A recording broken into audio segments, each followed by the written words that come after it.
سکتا. نہیں یہ تو ہماری عقل کے موافق نہیں ہے, آج کے زمانے میں یہ قابل قبول نہیں ہے. 1500 سال پہلے کا حکم ہے, آج کے زمانے میں اس کو کیسے امپلیمنٹ کیا جا سکتا ہے؟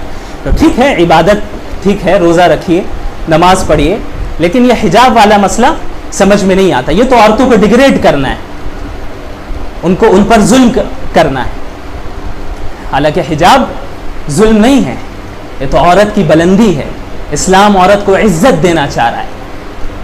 جو نام نہاد لبرل قسم کے لوگ ہیں, مسلمانوں میں ہو غیروں میں ہو, یہ وہ عورتوں کو جو دکھانا چاہتے ہیں, ان کے ذہن میں یہ بات ڈالنا چاہتے ہیں کہ آپ حجاب کے بغیر جب بازار میں آئیں گی تب یہ آپ کی حریت کی دلیل ہے, آپ کی آزادی کی دلیل ہے. آپ جتنا شارٹ پہنیں گی کپڑا آپ اتنی زیادہ آزاد ہیں. حالانکہ اس کے پیچھے ان کی خواہشات ہیں, ان کے ڈیزائرز ہیں, جو وہ اپنی شہوت کا ہدف عورتوں کو بنانا چاہتے ہیں. لیکن انہوں نے یہ حیلہ اختیار کیا ہے کہ عورتوں کو یہ بتایا جائے کہ آپ حجاب کے بغیر جب بازار میں آئیں گی تبھی آپ کی عزت ہے, ورنہ یہ اسلام تو آپ کو ڈیگریڈ کر رہا ہے. تو آپ کو کیا لگتا ہے کہ بغیر حجاب کے جب آپ بازار میں جائیں گی تو یہ لوگ آپ کو عزت دیں گے؟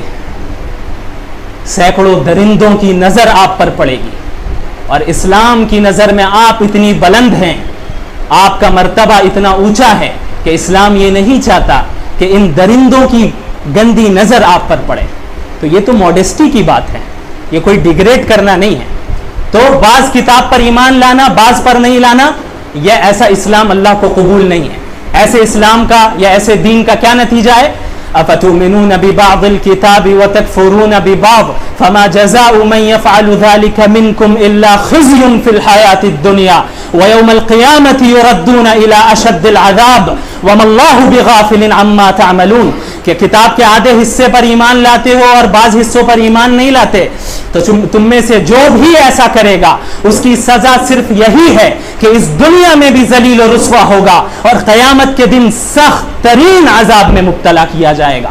اور تم جو کچھ کر رہے ہو اللہ غافل نہیں ہے, اللہ ڈھیل دیتا ہے.